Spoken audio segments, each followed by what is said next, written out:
아멘. 귀한 찬양 감사합니다. 우리가 살아가면서 때때로 고통을 만나게 됩니다. 고통이 없는 사람은 없죠. 우리가 늘 기도하는 것처럼 뭐 개인의 문제, 또 일터 사업장의 문제들, 또 교회의 문제, 나라의 문제, 끊임없는 여러 가지 고통들을 만나게 됩니다. 그러다 보니 어떤 사람은 또 체념하며 살기도 하고, 또 어떤 사람은 그 고통들을 문제들을 이기려고 발버둥치기도 합니다. 야고보는 너희가 여러 가지 시험을 만나거든이라고 얘기할 정도로 때로는 이 고통이 어떤 문제들이 하나만 오는 것이 아니라 복합적으로 우리에게 찾아오기도 합니다. 고통이 찾아오게 되면 결국 우리의 삶 가운데에 많은 사람들은 그것을 해결하려고 애를 씁니다. 그런데 어떤 분은 똑같은 시련을 만나지만 흔들림 없이 그것들을 쉽게 극복하는 분이 있는가 하면 또 어떤 사람은 그것 때문에 주저앉기도 하고 넘어지기도 합니다. 그 비결이 무엇일까요? 우리가 오늘 본문을 통해서 인생의 문제를 이기는 비결, 그것에 대해서 좀 같이 살펴보도록 하겠습니다. 오늘 본문에 수넴 여인의 아이가 죽었습니다. 이 수넴 여인은 어떤 여자였냐면 부유한 사람이었습니다. 원래는 이 여인에게는 자녀가 없었습니다. 남편은 나이가 들었고 집이 부유한데 우리가 지난주 살펴본 것처럼 이제 엘리야를 계승해서 이제 그 사명을 감당하는 이 엘리사를 위해서 이 수넴 여인이 이제 엘리사가 올 때마다 공개합니다. 필요한 것들을 또 제공해주고 또 심지어는 자기 집에 남아있는 이제 방을 내어주면서 책상도 만들고 침상도 만들고 엘리사가 언제든지 그곳을 쓸 수 있도록 공개해줬던 여인입니다. 그러자 엘리사가 어떤 관리들, 왕이나 어떤 관리들에게 혹시 부탁한 일이 있으면 내가 이야기해 줄 테니 당신은 나에게 필요한 것이 있으면 이야기하십시오 라고 했더니 이 여인은 나는 편안하기 때문에 그건 필요 없습니다. 나는 지금도 충분합니다 라고 얘기를 하는 거예요. 그래서 엘리사가 어떻게 하면 이 여인에게 뭘 줄 수 있을까 고민을 하고 있는데 그 밑에 있던 사환 게하시가 하는 얘기가 이 부부는 자녀가 없습니다. 아마 그에게 있어서 가장 필요한 거는 자녀일 겁니다. 그러자 엘리사가 그 여인을 불러서 하나님의 말씀을 통해서 예언하는 것은 내년 이맘때 네가 이 아이를 안을 것이다 라고 얘기를 하죠. 그때 이 여인은 내가 뭐 아이 필요 없습니다. 뭐 내가 요구하는 것도 아니고 그거는 뭐 지금 늙었는데 이게 가능하겠냐. 별로 부정적으로 생각했던 것 같아요. 그런데 그 해가 되었을 때 이 아이를 안게 되어주죠. 그리고 이 아이는 이제 좀 자라서 아버지와 이제 나무를 하러 갔다가 하루는 머리가 아프다. 아이고 머리야, 아이고 머리야 이러다가 고통스러워합니다. 그래서 어머니께 가요. 그래서 반나절 동안 낮에 이제 어머니 품에 앉아 있다가 결국은 이 아이가 죽게 됩니다. 바로 그것이 오늘 본문의 앞에 있는 배경의 내용이죠. 자, 그렇게 태어난 아이가 오늘 본문에서 죽었어요. 얼마나 귀한 자식이겠어요. 뭐 늦둥이기도 하지만 이 남편은 늙었고 하나님의 은혜로 태어난 아이였기 때문에 아마 그 아이들 감사하면서 그 아이를 키웠을 겁니다. 그런데 늦둥이를 떠나서 우리가 인간적으로 자녀가 부모보다 먼저 죽으면 부모 가슴이 얼마나 미어지겠습니까? 차라리 내가 아프고 내가 대신 죽고 말지 이 아이가 죽는다는 건 너무나 힘들었을 거예요. 그런데 이 아이가 죽었다 하는 이야기를 듣고 나서 이제 결국은 이 어머니는 엘리사방에 아이를 눕혀놓고 나귀를 타고 급히 이제 갈멜산으로 엘리사가 있는 곳으로 가게 되어집니다. 엘리사의 발을 붙들고 이렇게 요구를 하는 거죠. 즉 이 발을 붙들고 엎드렸다라는 거는 하나님의 능력 또 하나님의 도우심을 구하는 겁니다. 그러니까 엘리사는 엘리야를 대신해서 계승하는 사람이었기 때문에 엘리사 찾아갔다는 얘기는 하나님 앞에 엎드린 것 똑같은 거죠. 하나님 앞에 그 능력을 구하고 이 엘리사가 하나님 앞에 기도하면 반드시 이 아이는 하나님이 살려주실 거다라는 그 믿음 가운데 이 엘리사에게 와서 발을 붙들고 엎드린 겁니다. 그리고 엘리사는 이 아이가 죽었다는 소식을 듣자 자기 밑에 사원 게하시에게 내 지팡이를 짚고 지팡이를 가지고 빨리 아이에게 가라고 이야기를 합니다. 근데 좀 특이한 얘기를 해요. 지체하지 말고 가라고 하면서 가다가 사람을 만나면 그 사람과 아는 척도 하지 말고 인사도 하지 말고 빨리 가서 그 아이의 얼굴에다 지팡이를 놓으라는 거예요. 저는 이 말씀을 보면서 어떤 생각이 떠올랐냐면 예수님이 복음을 전하실 때 전도대를 파송해요. 그때 예수님이 그 전도를 나가는 사람들의 이런 얘기를 하죠. 너희들은 전대를 갖지 말고 가다가 사람을 만나면 그들과 인사하지 말고 복음을 전하러 가라고 이야기를 하는 거예요. 즉 이것은 뭐냐면 이 한 영혼을 살리려고 하는 그것이 얼마나 시급하고 중요한지를 보여주는 겁니다.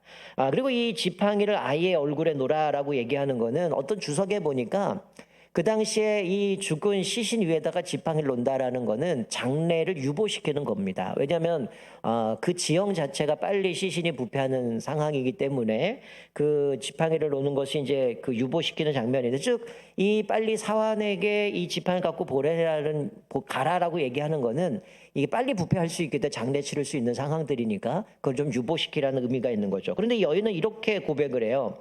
여호와께서 살아계심과 당신의 영혼이 살아계심을 두고 맹세하노니 내가 당신을 떠나지 아니하리이다. 여러분 이 말 어디서 듣지 않았어요? 엘리사가 했던 얘기죠. 엘리야가 승천하기 전에 나는 어디로 갈 테니 너는 여기 머물러라.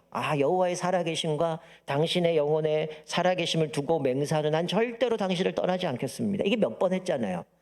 그것처럼 이 엘리사는 이 이야기를 들으면서 어떤 마음이 들었을까요? 이 여인은 절대 자기 생각을 굽히지 않겠구나. 자기가 했던 것처럼. 그리고 이 이야기는 뭐예요? 내가 이 문제를 해결하기 전까지는 당신을 떠나지 않겠습니다. 사실은 사환이 자기 아이에게 지팡이를 들고 갔다면 엄마가 쫓아가야죠. 근데 나는 당신을 절대 떠나지 않겠다라는 얘기는 당신이 함께 가지 않으면, 당신이 이 문제를 해결해 주지 않으면 나는 당신을 떠나지 않겠습니다. 하나님 앞에 이거 해결해 보겠다는 거죠. 여러분 많은 사람들이 어떤 고난이나 문제를 만나게 되면 하나님 앞에 집중하는 계기가 됩니다. 무슨 얘기냐면 내가 예수를 믿다가도 때로는 여러 가지 상황 때문에 하나님을 온전히 신뢰하지 못할 때도 있어요. 게을러질 수도 있어요. 그런데 내 삶에 심각한 병에 걸리거나 아니면 심각한 문제를 만날 때 우리는 오히려 하나님께 집중하게 되어져요. 마치 지푸라기 잡는 심정으로 하나님 앞에 매달리게 되는 거죠. 그런데 이 여인은 어떻습니까? 어쩌면 자기의 일생 일대의 가장 최악의 순간이죠. 자기 자녀가 나보다 죽었다는 거죠. 나보다 먼저 앞서서 그 아이가 죽은 그 고통이 얼마나 심했겠어요. 근데 이 여인은 엘리사를 찾아가서 하나님의 능력과 도우심을 구했다는 거죠. 사랑하는 성도 여러분, 우리가 인생의 여러 가지 고통들, 문제를 만날 때 이길 수 있는 비결이 무엇입니까? 어떤 사람은 그 문제를 만날 때 자기가 그 문제를 해결하기 위해 사람 찾아가고요. 때로는 환경이나 상황들을 찾아볼 때가 있어요. 그러나 우리가 기억하셔야 될 것은 뭐냐면 이 고통을 만날 때, 인생의 문제를 만날 때 무에서 유를 창조하시고 역사의 주관자이신 하나님 앞에 엎드리고 그분의 능력을 구하는 것이 우리 삶의 유일한 비결임을 믿으시기 바랍니다. 여러분 때로는 우리가 하나님 앞에 엎드린다는 게 무슨 얘기예요? 하나님이 나의 주인이시고 하나님이 나의 모든 것을 주관하신 분이란 하나님의 주재권을 인정하는 겁니다. 하나님은 나의 주인이십니다. 하나님의 주권을 인정하고 하나님의 통치에 순종하겠습니다라는 거예요. 근데 기도하지 않는 사람 뭡니까? 내가 주인인 거예요. 그러니 이 문제를 내가 주인 행사합니다. 내가 해결하려고 애를 쓰고 때로는 내가 자기가 답을 찾아가고 자기가 결정하고 자기가 모든 것들을 다 진행해 버리죠. 그러나 하나님이 주인이실 고백하는 사람은 하나님 앞에 엎드린다는 거예요. 여러분 고통 속에서 우리를 도울 분은 유일한 분은 하나님밖에 없음을 믿으시기 바랍니다. 잠시 잠깐 그걸 해결하기 위해서 모면하기 위해서 사람을 의지하거나 환경을 의지하는 것이 아니라 생사복을 주관하신 하나님, 그분만이 우리에게 유일한 답이심을 우리가 믿으시기 바랍니다. 여러분 오늘 엘리사를 보세요. 엘리사도 어땠어요? 하나님 앞에 기도합니다. 우리 지난주 살펴본 것처럼 엘리사가 하나님 앞에 엘리야에게 구했던 내가 너에게 뭘 해줄까? 뭐라고 했어요? 갑절의 영감, 옛날 표현대로 성령의 역사하시는 그 능력이 나에게 임하게 달라, 2배를 달라고 얘기하죠. 이거는 내가 뭔가 영빨을 2배 가져서 엘리야보다 더 큰 일 하겠다 이게 아니라 그랬어요. 상속권이라고 했어요. 내가 당신의 그 사역을 계승해서 나도 당신처럼 그런 선지자로서 그 역할을 감당하겠습니다. 내가 이스라엘을 책임지고 그들을 품으면서 이들을 이끌어 가겠습니다. 그런 마음이거든요. 만약에 내가 갑절영감, 내가 뭔가 엘리야보다 2배의 어떤 영성, 어떤 영빨 이걸 받았다면 자기 힘으로 뭔가 하겠죠. 근데 엘리사는 그게 아닌 거죠. 내 힘이 아니라 하나님의 능력으로만 되어지기 때문에 그가 제일 먼저 한 게 뭡니까? 아이에게 가서 하나님 앞에 기도했다는 거예요. 근데 좀 특이한 행위를 하죠. 입과 눈을 아이에게 맞추고 손을 아이에게 손에 올려놓고 그렇게 엎드리며 기도합니다. 이게 상식적으로는 보면 이거대로 하려면 그냥 아이 시신 위에 그냥 그대로 똑같이 누워야 되는 건데, 이런 행위는 어떤 특별한 능력이 있다기보다는 그만큼 엘리사가 간절히 하나님 앞에 기도했다는 거예요. 그렇게 기도하자 아이의 몸에 온기가 돌기 시작합니다. 몸이 따뜻해지기 시작하죠. 그리고 한번 일어나서 이리저리 다니다가 다시 한번 그 아이에 엎드려서 하나님 앞에 기도했더니 아이가 7번 재채기를 하고 눈을 뜨게 된 거죠. 여러분, 여기서 보여주는 게 뭡니까? 이 어머니 수넴 여인도 마찬가지고 엘리사도 마찬가지고 문제를 만났는데 기도하자 아이가 살아났다는 거예요. 기도하자 고통이 멈추고 새롭게 눈을 뜨게 되었다는 거예요.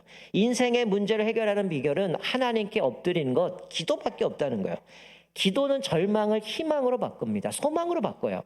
여러분, 우리가 사실 어떤 어려움 만나면 얼마나 마음이 힘듭니까? 불안하고 염려되고 걱정되고 이러다가 뭐 나 끝나는 거 아니까 온갖 생각들 다 하면서 주저앉을 때가 있지만, 기도는 뭡니까? 하나님이 살아계시기 때문에 기도하잖아요. 기도라는 건 하나님이 응답해 주고 믿기 때문에 기도하잖아요. 기도를 통해서 하나님의 이 절망을 소망으로 희망으로 바꿔주시고 하나님의 일하심들을 보게 되는 거죠. 지금도 하나님은 우리의 고통을 보고 계십니다. 우리의 삶의 수많은 문제들, 고통들, 시련들, 역경들을 만나지만 하나님의 그것들을 다 보고 계시고 우리의 삶을 어떻게 인도하실지 하나님이 다 보고 계시다는 거예요. 하나님은 산을 움직이시지만 하나님을 움직이는 건 우리의 기도입니다. 우리의 기도를 통해서 하나님의 역사시고 일하시는 거죠. 우리가 기도하지 않으면 어떻게 돼요? 내가 일합니다. 그러나 하나님 앞에 기도하면 하나님이 일하시고 우리의 문제를 하나님이 해결해 주신다는 거예요. 수넴 여인도 기도하고 엘리사도 기도하고 그러자 아이가 살아난 것처럼 우리 인생의 수많은 문제를 만날 때 여러분들이 이 기도로 그 문제들을 돌파해 가시기 바랍니다. 하나님의 은혜로, 하나님의 역사하심으로, 하나님의 일하신 가운데에 이 모든 것들을 능히 이기게 하시는 주님의 은혜를 누리시기 바랍니다. 어떤 무기보다 가장 강력하고 확실한 것은 기도밖에 없어요. 이 기도라는 것은 하나님의 일하심을 기대하는 겁니다. 하나님께서 이 문제를 어떻게 해결하실 것인가, 어떻게 극복하게 하실 것인가. 나는 불안하고 나는 힘도 없고 내가 도저히 어떻게 할 수 없지만 하나님 앞에 기도하면 내가 일하는 게 아니라 하나님께서 친히 역사하셔서 우리가 생각하지 못하는 방법으로 놀랍도록 역사하시는 모습들을 많이 발견하게 되죠. 우리가 지금 쭉 새벽에도 말씀 살펴보지만 엘리사의 사역들을 보면 어때요? 엘리야와 똑같이 이제 그 계승을 해서 그가 여러 가지 기적들을 행하고 죽었던 사람을 살리고 이것을 통해서 엘리사가 하나님 앞에 부름받은 사명자라는 걸 보여주는 사건이고요. 그것을 통해서 이들이 하나님을 찾을 때 하나님께서 그들에게 어떻게 역사하시는가를 보여주는 겁니다. 그러니까 저도에도 말씀드린 것은 이거를 읽는 독자들이 누구예요? 포로 끌려간 사람들 아닙니까? 왜 우리가 이렇게 망했는가? 왜 우리가 이렇게 비참한 삶을 살아가는가? 우리는 선민이고 하나님의 부르신 사람인데 어떻게 우리가 이럴 수 있는가? 그러나 그 이유는 뭡니까? 수많은 왕들이 하나님을 버리고 자기가 주인 돼서 자기의 생각에 모든 것들 자기가 결정한 결과 지금 이런 삶을 살아가고 있는데, 이 사건들을 기록한 것을 통해서 그들에게 주시는 것은 뭐냐면 하나님을 인정하라는 거예요. 문제를 만나면 하나님 앞에 엎드리라는 거죠. 그래서 오늘 본문 뒤에도 기도를 통해서 이거 갖고 어떻게 먹입니까? 근데 100명 넘게 먹고도 남고도 마치 오병이어처럼 하나님의 기도할 때 역사하신 모습들을 보게 되죠. 여러분, 이런 이야기가 있습니다. 우리 그리스도인들에게 있어서는 오기가 있어야 된다고 얘기를 해요. 이거는 내가 오기 부린다 그 오기가 말고 5가지 기가 있어야 된다. 기로 시작하는. 첫 번째는 기억입니다. 여러분, 성경에 이스라엘 백성들에게 절기를 줬던 것도 마찬가지로 계속해서 얘기하는 게 하나님이 이스라엘 위해서 어떤 일을 하셨는지 어떻게 역사하셨는지를 기억하라고 이야기를 해요. 그래서 우리가 그리스도인들이 가져야 될 것은 첫 번째는 기억입니다. 말씀을 기억해야 되고 하나님의 우리에게 행하신 좋은 일들을 기억해야 되고 하나님의 역사하신 가운데 기뻤던 일을 기억하는 거죠. 여러분, 내 인생에 하나님의 말씀을 기억하고 나에게 좋았던 일, 하나님께서 놀랍도록 역사하셔서 기뻤던 일들을 기억하면 어떨까요? 감사할 수밖에 없죠. 내가 지금 또 문제를 만나지만 과거에 하나님이 이렇게 인도하셨어. 이스라엘 역사도 그렇게 하나님이 인도하셨는데 이 문제가 있지만 하나님의 말씀을 기억하고 하나님의 행하셨던 걸 기억하면 우리는 그 문제 앞에서 감사할 수밖에 없는 거죠. 두 번째는 기대가 있습니다. 아무리 어려워도 기대하는 것들을 접어서는 안 된다는 거죠. 기대하지 않는다고 뭐가 달라집니까? 아니라는 거예요. 아무리 상황은 어렵을지라도 하나님 앞에 기대하라는 거예요. 기대는 다른 말하면 소망입니다. 나는 할 수 없지만 하나님 앞에 엎드리고 기도할 때 하나님께서 이 문제 가운데 어떻게 역사하실지, 또 현실을 뛰어넘는 힘을 주시고 공급하여 주셔서 우리가 이 문제를 능히 이길 수 있기 때문에 하나님 앞에 기대하라는 거예요. 세 번째는 기도입니다. 기도는 놀라운 힘이 있다는 거죠. 여러분, 우리가 육체가 살아갈 때는 뭐 호흡을 해야 살아가는 거죠. 우리가 기도를 영적인 호흡이라고 얘기하잖아요. 우리가 기도가 필요한 이유는 우리의 인간의 오염된 생각들이 아니라 하나님의 뜻을 구하는 겁니다. 내가 볼 때는 이게 답인 것 같고 바른 것 같고 이게 진리인 것 같은데, 때로는 우리가 여러 가지 감정에 의해서 움직일 때도 있고요.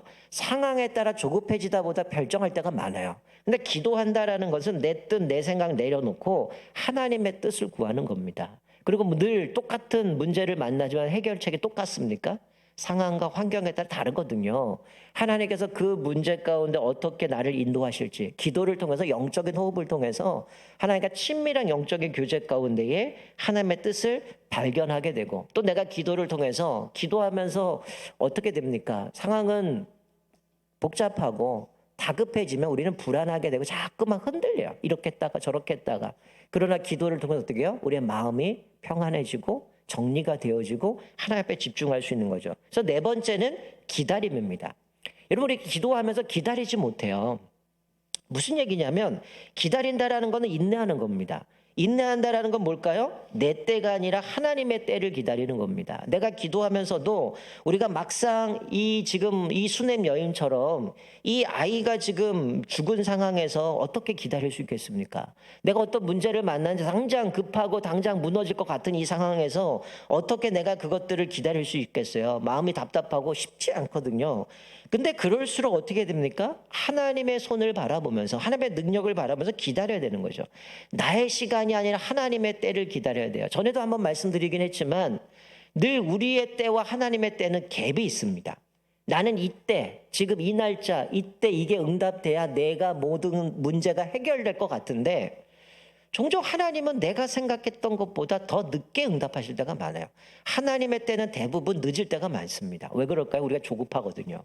근데 하나님의 때에 하나님께서 가장 완벽하게 응답해 주시는 경우가 너무 많이 경험하게 되어진다는 거죠. 내가 생각할 때 이 날짜에 이 방법으로 응답돼야 이 문제가 해결돼요. 근데 하나님은 그때가 아니라 다른 방법으로 응답하시기도 하고 그때가 아니라 좀 시간이 지나서 응답할 때도 있다는 거예요. 그래서 다섯 번째 뭐가 필요하냐? 기적이 필요합니다. 기적이 뭡니까? 내가 기대를 가지고 기도하고 포기하지 않으면 하나님이 기적을 행하신다는 거예요. 여러분, 내가 기도하고 낙심하지 않고 감사함을 하나님 앞에 아뢰라고 하는 것은 하나님의 일하심을 바라보는 거죠. 내가 기도하고 또 기대하면서 포기하지 않고 하나님 앞에 엎드리면 하나님의 기적을 일으키십니다. 기적은 절로 일어나는 게 아니죠. 하나님의 약속을 기억하고 내가 기대를 가지고 하나님 앞에 기도할 때 하나님이 기적을 베푸시는 거예요. 오늘 이 여인도 마찬가지죠. 당장 아이가 죽었지만 엘리사를 찾아갑니다. 하나님의 능력과 도우심을 구해요. 엘리사도 그 아이에게 가서 하나님 앞에 기도합니다. 하나님의 능력을 구했던 어떻게 해요? 아이가 살아가는 이건 일상적인 일이 아니잖아요. 하나님의 그 기도를 통해서 기적을 베풀어 주시는 거죠. 여러분, 지금 우리가 처해 있는 환경들, 상황을 보면서 남 탓하고 불만하지 마십시오. 그 문제를 해결할 수 있는 그 유일한 비결은 하나님께 있습니다. 환경 탓하고 사람 탓하고 누가 잘했네 못했네 이거 탓해봐야 해결되지 않습니다. 이 문제보다 뛰어나신 하나님 앞에 엎드리고 기도하면 하나님이 우리에게 응답해 주시는 거죠. 우리가 기도하는 이유가 뭐예요? 하나님이 살아계시기 때문이고 하나님 우리가 기도할 때 응답해 주신다고 약속했기 때문에 우리가 하나님 앞에 기도하는 거죠. 예수님도 그러셨죠. 구하라, 찾으라, 두드리라. 구하라, 찾으라, 두드리라. 어떻게 한다? 구하면 주신다고 얘기했고 두드리면 열릴 거라고 했고 찾으라 그러면 찾을 것이라 얘기하잖아요. 하나님이 우리에게 주신다라고 약속했기 때문이라는 거죠. 우리가 기도할 수 있다는 것이 우리에게 주시는 얼마나 큰 복인지 모릅니다. 여러분, 기도할 수 있는 거는 하나님을 신뢰하지 않으면 기도 안 해요.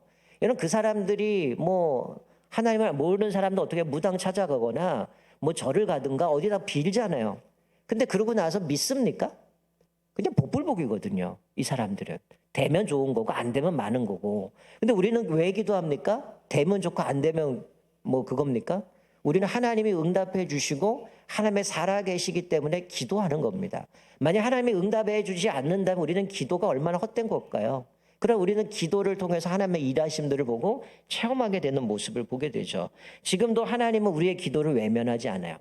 우리 하나님은 우리의 기도를 들으시고 역사하신다는 거예요. 그렇기 때문에 우리 기도하는 사람들은 영적으로 민감해야 됩니다. 왜 민감해야 될까요? 앞에서 말씀드린 것처럼 하나님의 때와 하나님의 방법은 다르기 때문입니다. 나는 예스, 내가 원하는 이거 해주셔야 돼요. 하나님 몇 월, 며칠, 몇 시까지 이 방법으로 해결해 주셔야 나는 이길 수 있습니다. 극복할 수 있습니다. 라고 하는데 하나님은 그게 아닐 수 있거든요. 나는 이게 원한다라고 이게 답이라고 얘기하는데 하나님 볼 때는 그게 답이 아니에요. 내 소망이고 내가 바라는 거지. 그래서 우리가 영적으로 민감해야 돼요. 하나님은 노라고 얘기할 수 있어요. 야, 내가 그거 너 줄 수는 있는데 줘봐야 너한테 손해나. 너 그거 갖고 안 돼. 그거 아니야 라고 얘기하시면 거절하면 어떻게 됩니까? 하나님 그러면 어떻게 됩니까? 그럼 하나님이 다른 길로 열어주신 더 좋은 걸 주실 때가 있어요. 예전에 우리가 얼마나 많이 경험해 봅니까? 하나님 이 문제 이거 해결해야 됩니다라고 했는데 안 주셨어요. 야, 하나님이 기도도 응답 안 해주시네. 나 사랑하지 않나 보네. 근데 나중에 돌이켜보면 어떻습니까? 야, 내가 그거로 갔으면 진짜 망했겠구나. 근데 하나님이 방향을 바꾸셔서 이 길로 인도해 주셨는데 지금 보니까 이게 얼마나 큰 은혜인지 몰라. 이런 고백 얼마나 많이 합니까? 그렇기 때문에 영적으로 깨어 있어야죠. 하나님의 뜻이 예스인지 아니면 노인지 하나님은 더 인내하고 기다리라고 하시는지 그 뜻을 분별해야 된다는 거죠. 여러분 인생의 문제를 기도로 돌파하는 우리 11월 한 달이 됐으면 좋겠어요. 이제 이번 주 시작되면 또 11월이 시작되어지는데 특별히 수요일부터 우리가 다니엘 기도를 하게 됩니다. 여러분 이 다니엘 기도를 통해서 좀 이 가을에 여러분의 좀 영성들 또 여러분의 신앙을 좀 점검하는 시간이 됐으면 좋겠어요. 개인의 기도 제목 또 가정, 교회 기도 제목, 또 온 가족 축제 놓고 기도하지만 우리가 이 다니엘 기도를 통해서 하나님 앞에서 좀 다시 한번 우리의 믿음이 우리의 영성들이 좀 회복하는 시간이 됐으면 좋겠어요. 여러분 어떻게 우리가 21명의 강사를 불러오겠습니까? 비용도 많이 들고 쉽지도 않은 상황이지만 이거 그냥 거저주는 은혜거든요. 근데 아무나 누립니까? 사모함이 있어야죠. 내가 시간을 조정해야 되고 내가 그것에 대해서 헌신을 해야 되는 거고요. 모든 걸 조정해야 됩니다. 우리가 8시에 시작이 되어지니까 어떻게 됩니까? 우린 부지런히 아침부터 저녁 8시 전까지 열심히 일하면 됩니다. 직장에서 일하고 학생들은 공부하면 되고 이 시간 딱 스톱하는 겁니다. 이 시간은 내가 하나님 앞에 드리는 시간, 말씀을 사모하는 시간, 기도하는 시간, 은혜를 사모하는 시간이죠. 우리 성경에 나오는 것처럼 천국은 침노하는 자의 것이라고 해요. 아무나 주지 않습니다. 내가 사모하는 사람, 하나님 앞에 매달리는 사람, 하나님의 은혜를 구하는 사람에게 주시는 거지. 여러분 오늘 수넴 여인이 엘리사에게 와서 뭐 했어요? 하나님께 맹세하고 당신의 살아계를 맹세하노니 나는 절대로 다니엘 떠나지 않겠습니다. 여러분 엘리사도 그렇게 간구했을 때 그 삶을 사역들을 계승했고 이 여인도 그렇게 했을 때 엘리사가 같이 가고 또 하나님 앞에 기도하면 그 기도에 응답되지 않았습니까? 마찬가지예요. 우리 삶에 수많은 문제들이 있고 어려움이 있지만 기도하지 않아요. 엎드리지 않습니다. 매달리지 않습니다. 오로지 내가 생각하는 답만 요구하니까 하나님은 응답 안 해주시고 나한테 관심 없고 하나님 나를 버리셨나 봐. 이거는 자기 착각입니다. 하나님은 여전히 버리지 않으셨어요. 하나님의 때 하나님의 방법으로 놀랍도록 우리 삶을 이끌어 가시는데 우리 자꾸만 내 것만 요구하다 보니까 그게 오히려 나에게 복이 되는 줄 모릅니다. 내가 원하는 것만 받으려고 할 때가 많이 있다라는 거죠. 특별히 우리가 VIP를 놓고도 기도할 때에 우리 교회가 한 영혼을 향해서 아버지의 그 마음을 가지고 우리가 기도할 때에 그들의 상황과 여건이 바뀌어지고 마음이 열려서 또 주님 앞에 나와서 우리가 누리는 그 기쁨들을 그들도 함께 누리고 다시금 믿음이 회복되어져서 하나님의 은혜 가운데에 우리의 믿음이 회복되어지며 날마다 우리 삶의 작고 큰 모든 문제들의 해결책은 내가 아니라 어떤 사람도 힘도 아니고 하나님께만 있음을 기억하시고 이 11월 한 달 동안 또 우리가 살아가는 모든 인생 가운데 날마다 우리의 모든 문제를 해결할 수 있는 이길 수 있는 비결은 예수 그리스도밖에 없음을 기억하시고 날마다 기도로 승리하며 살아가는 저와 여러분 되시기를 주님의 이름으로 축원드립니다. 아멘. 우리 다 같이 일어나